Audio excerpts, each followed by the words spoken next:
Alright, mga ka-plastic. And this is me again, Big Sue, right back at it again with another content. At ang tatalakayin po natin ay ang tungkol dito sa update patungkol kay Boss Toyo Mansi, mga ka-plastic. Na kung saan ay meron na pong aksyon ang LTFRB na magkakaroon na siya ng suspense operation matapos ang pangyayari doon sa pambabastos niya kay Cyril Manabat, mga ka-plastic. So basahin.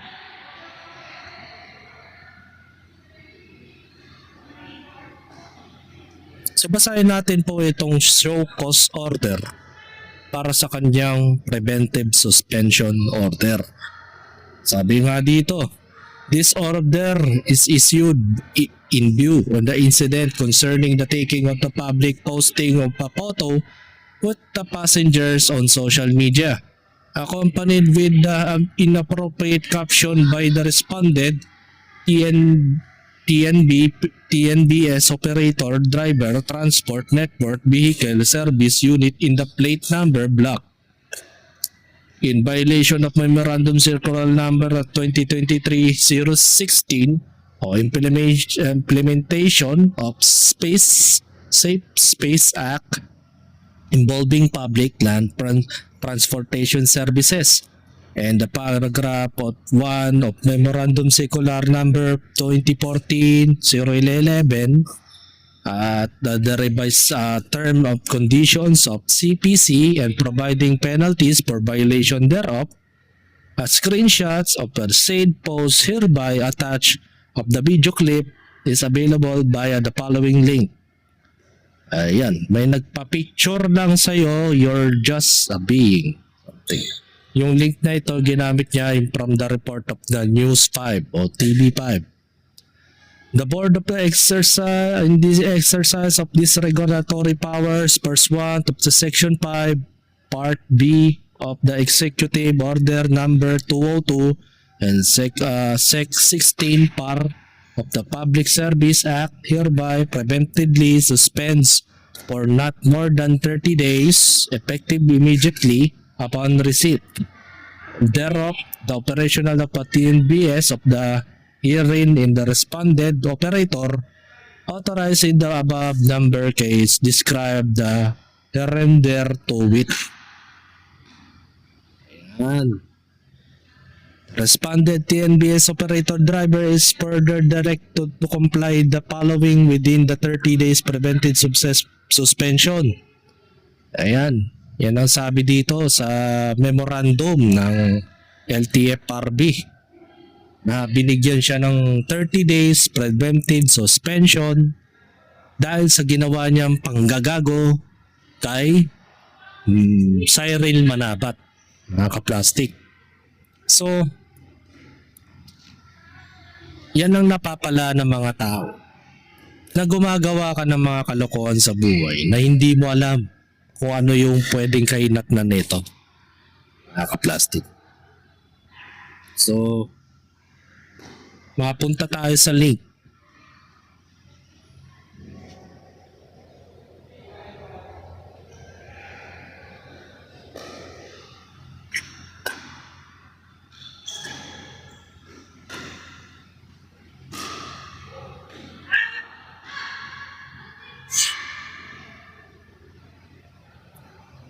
Ito, there's an equal reaction of every action. In the case of ride-hailing service driver who made inappropriate comment of the social media after a selfie with the actress of Cyril Manabat, the stakes of his source of income. Friday, April 10, the Land Transportation Franchising Regulatory Board o LTFRB suspended the operation of his unit for the 30 days in order to him surrender the license plate to ensure that would not to operate. Diba? Para masigurado nga naman. Baka maghabal-habal na lang tong si Boss Toyo Mansi, mga ka-plastic. Diba? Baliwala sa kanya yan. At dahil dyan mga kaplastik, meron pong report itong si Hadi o Sikha. Isang vlogger po yan na Muslim. At tingnan natin kung ano yung masasabi niya dito kay Boss Toyo Mansi.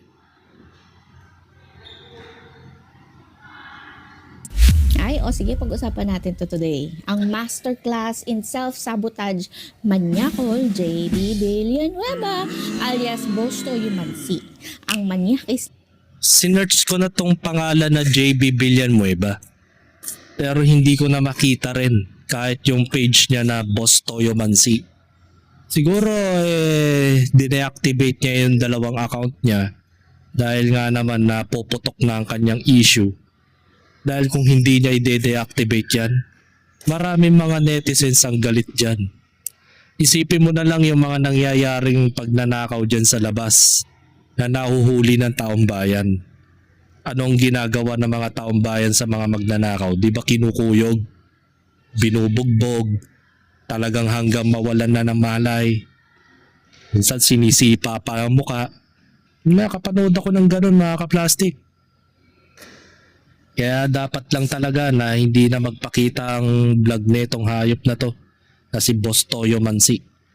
Kasi pinapakita niya kasi yung mga katangian na siya yung perfect example na isa siyang manyakol certified na mahilig mag-flex ng mga bagay-bagay na hindi naman dapat i-flex. Tulad na lang yung pagpapapicture niya o pagpicture nila ni Cyril Manabat at ginawa nito ng mga malisyosong pananalita. Diba? Imbes na bigyan niya ng respeto yung tao, binigyan niya ng masamang kaulugan yung magandang pakikitungo sa kanya ng isang artista. Kaya be aware po mga artista dyan, ha, yung mga especially mga kababaihan ngayon, lalo na yung mga bata na stars ngayon, yung mga magagandang babae. Hanggat maaari, wag na kayo mag-take a photo sa mga netizens. Lalo na kung sa mga kamukha ni JB Villanueva, plastic. Na siya yung pinaka-perfect example na nagsasabi dito na siya yung mga bagay na traidor manalita. Pinapakitaan mo ng magandang asal, pero pagdating sa social media niya, pinapakitaan mo ng katarantaduhan. Pinapalabas mo na parang okay lang na i-disrespect mo yung babaeng yun. Diba? Pasalamat ka, hindi nagsampa ng kaso si Cyril Manabat, pero tingnan natin kung ano yung masasabi ni Hadi and Siha dito. Sige, pag-usapan natin to today. Ang masterclass in self-sabotage manyakol JB Villanueva alias Boss Toyo Mansi. Ang manyakis na TNDS driver at Flash Express Philippines delivery man. Akala niya siguro ay magandang career move ang mag-post ng bastos na comments online sa naging pasahero niya na si Cyril Manabat. At ang plot twist nga pala wala na siyang trabaho ngayon. Deserve. Ganito kasi yan, no? Nag-book si Cyril ng ride at instead na gawin itong driver ang trabaho niya, ay mas pinili niyang mag-post sa social media ng kabastusan. At ito pa ang matindi public post yun, hindi anonymous. May mukha niya. Okay lang sana kung naka-private na lang yun eh. Nasa gayon, hindi na lang nasilip yun mga kaplastik ng mga ibang tao. Diba? At least kung ginawa na lang niyang private into friend lang, ng mga friends only lang yung makakakita ng mga post niya, malamang mapagtatakpan pa yung mga katarantaduhan niya. Pero hindi pinalandakan pa rin niya. Tapos nag-comment pa siya ng ganito, panoorin nyo. May pangalan, no? At may employer pa, no? Di ba grabe ang confidence mo, Chong? Yan ang confidence ng taong hindi iniisip ang consequences. Tingnan nyo. Look at his pose. Di ba? Laki. Kuya. Papaluin. Ayos kang pakitunguhan ni Cyril, tas iba pala yung iniisip mong hayop ka. So, syempre, no, nakarating to kay Cyril. Ngayon, ang ginawa ni Cyril, hindi siya gumawa ng kung ano-anong drama. Ang sinabi lang niya, ay hindi niya palalampasin ang kabastusan ng driver na to. At sana nga, no, tuluyan niya na magtanda at maging babala sa mga kauri niya manyaki. No? Ano na, JB Villanueva, nawalan ka na ng trabaho. Yung TNVS platform, suspended ka na din agad. Wow. Imagine kahit yung kumpanya alam na liability ka, no? Nasira na yung reputasyon mo, tapos may paparating ka pang kaso. Para saan? Para sa ilang minuto no nakakadiring clout. Worth it ba? Baka kailangan mo na mag-self-check, ha? At pwede ba ha, doon naman sa linyahan na kasi naman si Cyril No! Walang what about dito. Hindi siya naghahanap ng atensyon, hindi siya nagpapakyut, nag-book lang siya ng sasakyan. At naging babae sa harap ng maling tao. Jeez. Some men really think na ang pagiging driver ay parang dating app na may manibela, no? Mga sir, hindi po kayo nandiligaw dito. Hindi nyo kailangan na i-flirt yung pasahero nyo kasi nagtatrabaho po kayo at ang dapat yung hinahawakan yung manibela nyo lang, hindi boundaries ng pasahero nyo. Baka kasi habang pinipicturean si Cyril Manabat, hindi manibela ang hinahawak. Baka cambio. Grabe yung ano nito, kamanyang ano. Diba? Ayan ang sinasabi ko sa mga taong dyan. Especially sa mga rider dyan. Nako, kung meron kayong taglay na kamanyakan, mag-isip-isip na kayo. Hindi lang matatanggalan kayo ng trabaho, makakasuhan pa kayo. Tingnan natin kung itutuloy ni Cyril Manabat ang magsampa ng kaso. Pag-aaksayan ka pa ng oras para makulong ka lang, di ba? Kawawa ka naman, di ba? Huwag kayong bastos, no? Huwag kayong feeling close. Kaya sa mga driver dyan na nanunood ngayon, please, just drive, no? Yun lang, no? Yun lang ang dapat nyong gawin. Kayo, anong masasabi nyo tungkol sa issue na to? Comment down below. Kung wala ka, ito pa, isa pa. Kung wala ka namang sasabing hindi maganda o ipopost na hindi maganda, you better shut your mouth and then yung iyong daliri sa pag-keyboard na mga salitang di maayo, di masawi ng mga tao. Dahil dyan, hinangaan siya ng mga mambabatas, sinaluduhan itong si Cyril Manabat matapos ang issue na ito. Panoorin natin. Isang mambabatas, sinaluduhan ho ang aktres na si Cyril Manabat matapos ang naging issue sa isang TNVS driver. Si Brigada Sheila Matibag sa detalye, ibrigada mo. Brigada Live Report.